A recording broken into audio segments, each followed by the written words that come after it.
Twilight's Nightmare, Chapter 19, Part 4.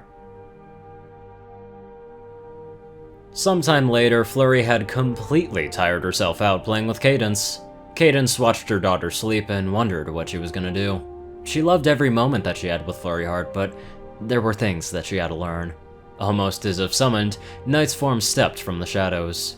She looked around the room before focusing on Cadence and Flurry. A warm smile crossed her muzzle. Placing 2 scrolls to the side, Night bowed and left without a single word.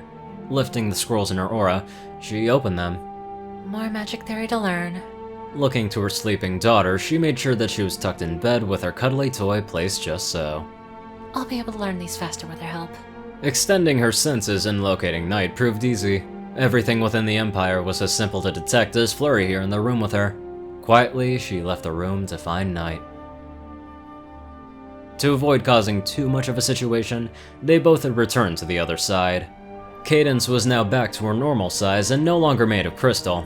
Night resumed her thestral traits and was reclining next to her, helping her learn the theory on the scrolls.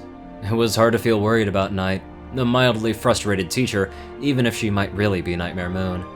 The last 2 scrolls didn't take too long to learn with her help. The first was how to enter and leave her bastion at will. Apparently, unless she chose otherwise, now that she was fully bonded with it, she would return here anytime that she slept. Once he understood the concept, it was as simple as deciding what side of the bed to get out of. The last one was how to create fragments. The whole concept terrified her. Separating a part of your soul and setting it free, well, that was daunting. Even with the knowledge that my soul will rapidly heal, I'm not entirely sure if I'll ever be brave enough to use this apparently natural Alicorn ability, she thought. Once Night had checked and double-checked that she had memorized everything on the scrolls, she spoke. Now for the final lesson for today. Night paused for dramatic effect. Here and now, we are not the real Night and Cadence. They're off still in Ponyville. What do you mean?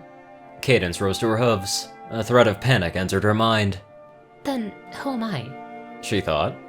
I mean that neither of us are really the ponies that we feel that we are. We are part of their souls that are broken off and given a purpose. In this case, we act just like them. Do you mean when the spell ends, that we're both about to die? If for one instant I thought this was the end for both of us, I would hold you in my hooves and kiss you, Night said, advancing on her. The movement was just like Luna's. I would tell you that the only reason I'm not trying to court you is that you're bound to shining armor. Cadence just stared at her. Is this some sort of joke? However, we are not ending. We are simply returning home. So, I don't get my kiss. Night smiled playfully and winked.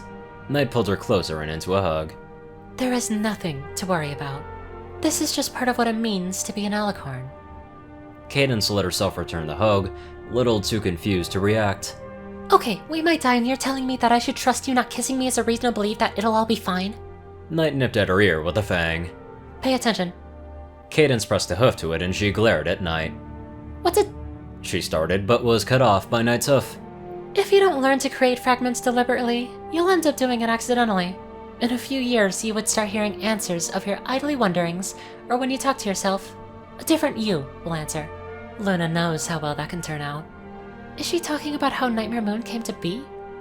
That can happen to any of us? Cadence thought. Remember to be careful. Know why you're making a fragment, and if you can avoid it, do not make fragments in haste, when in distress, or when intoxicated. Like any spellcraft. Cadence said, still with an undertone of fear.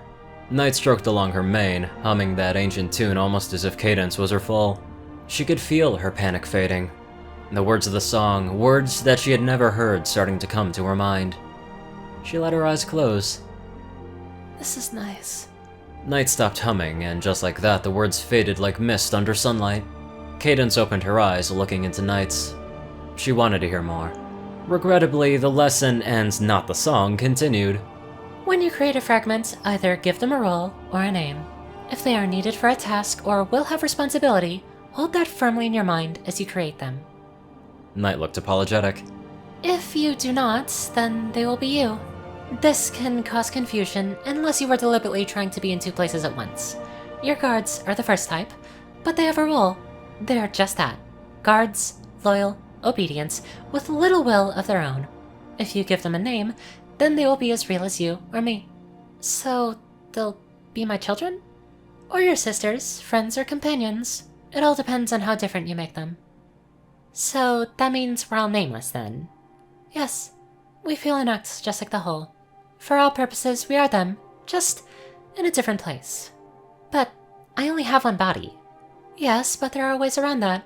Magical mirrors and the projection magic that you learned today. She paused, looking thoughtful.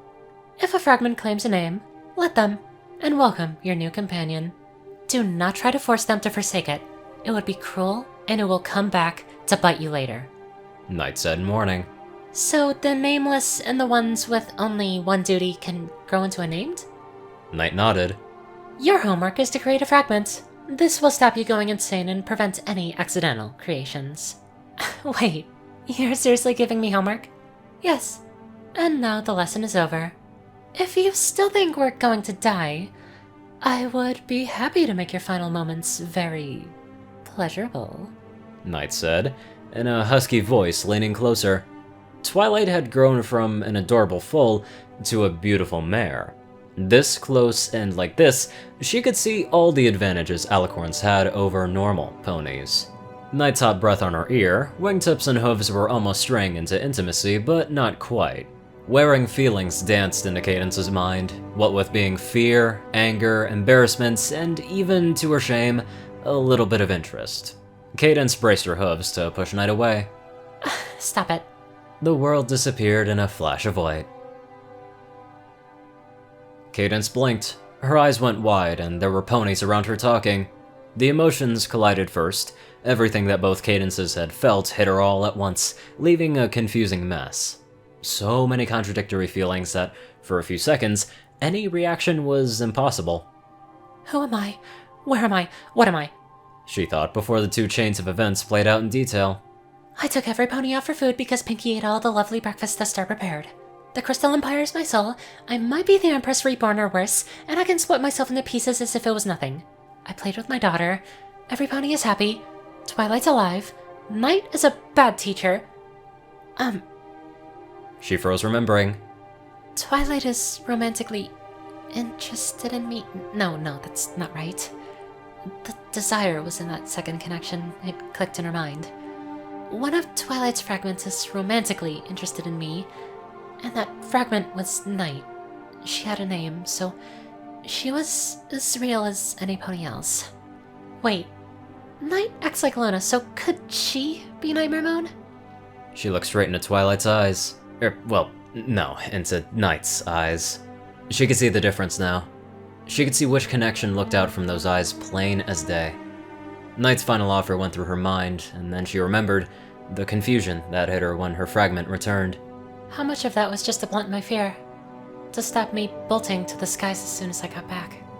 She wondered. Welcome to a little of the truth, Twilight said, using a little air magic to create the sound. You really wanted to? Twilight nodded the slightest amount. A spike of interest from the side caught Cadence's attention. Star seemed to be paying attention to them. It's almost as if she can hear us. You can hear us? Still so quietly, only an Alicorn had a hope of hearing. Star nodded her head fractionally and spoke in the same way. What was that spell? Cadence raised an eyebrow, and she could feel Star's excitement. Shining put his hoof on hers. Everything all right, love? He said. She turned her full attention to him. Oh, everything's fine. I was just thinking about how nice it is to get together. We should do this more often, you know. She could see by his expression that he knew something was up. With a flick of an ear and a glance around, she silently messaged him. Later, when we're alone. He nodded and went back to his food and the pleasant conversation. Looking back at Knight, she found her hugging Star. The love Knight had for that little filly was the main reason that she was risking trusting her. Just looking at the two of them, she couldn't help but smile widely. I miss Flurry again, she thought, her smile fading slightly. No, wait. I can just visit her anytime I want now. The smile returned in full. So, have you been making new friends? Knight asked Star. Star then looked to the CMC. Maybe? She said to her mother. Would you like to be friends? She asked the Crusaders. A mix of loud positive responses blended together, and Star smiled. Yes! So, can we go play? Cadence has heard how destructive the CMC had been, and she was dreading what they could get up to with a foe twice as powerful as Twilight was, before becoming an Alicorn. Do I need to ready the guard, or the fire service, or the hospital? She thought as worst-case scenarios popped into her mind. Do you have a helmet? Knight asked, clearly happy. Cadence closed her eyes for a moment, holding her expression still, as the expected discomfort of that type of magic played along her horn. That's cool, but not as cool as Rainbow Dash, but still cool, Scootaloo said. Knight looked around the table, looking for any objections or comments. Be careful and make sure that you're all home before dark, Rarity added. Star nodded. Will do. Bye, every pony, She said with a cheer. She lit her horn, and in a flash of magic, Star and the CMC were gone. Cadence hissed in pain, placing a hoof to her horn. Concerned looks focused on her from around the table, and Shining pulled her into a loving hug. Sorry, every pony. I'm okay. I really don't get on with teleportation magic, She said, waving a hoof to show that she was fine, and she leaned against her Shiny. Her mind drifted to what they could do together if he had wings. Near silently, Knight spoke to her. You really do need to get the ley lines in your horn cleaned. Ask Luna when you get back to help with getting rid of the magical residue in your horn. Well, couldn't you help me? Cadence responded in kind. I don't trust myself to keep my hose off of you, but if you want... Knight answered. Even in the almost silent words, the desire and invitation were there. I'll ask her tonight, Cadence replied, nuzzling Shining, clearly saying that she was his, and only his. Ugh, get a room. Rainbow interrupted in their silent conversation. Cadence looked around. Rarity was watching, eyes wide at the romance. Fluttershy was blushing, and Applejack seemed bored. Knight was looking at her, smiling teasingly. Wait, where's Pinky? She thought, before noticing Pinky was hugging her and Shining. Shining politely coughed and evicted Pinky from the hug. Then Knight had a little laugh. So, shall we help Pinky prepare for the party that we all know that she's going to be preparing for my little star? The group finished up their food and Pinky dragged everyone along with her sugar-fueled energy. Seems like a lot of work being an Alicorn, just maintaining not only yourself, but other people too. It's a lot to take on your plate.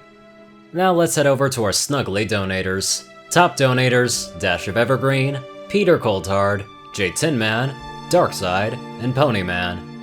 Courier Crucii, Delta Omega, Runescythe9852, Dospo, Rhyny Dragonwolf, Secret Moon, Tall Rasha, The Toilet Snake, Cerberus, Starlight Glimmer, Squiddy Boy, David E. Sanchez, Soul Dragon, Gaggy, Trey, Shadow Drake, Joe Piercy, Alex F., Rainbow Dash, Teal K. Henderson, TV Killer, and John Becker. Thank you all so much for watching this video, and live life to the fullest.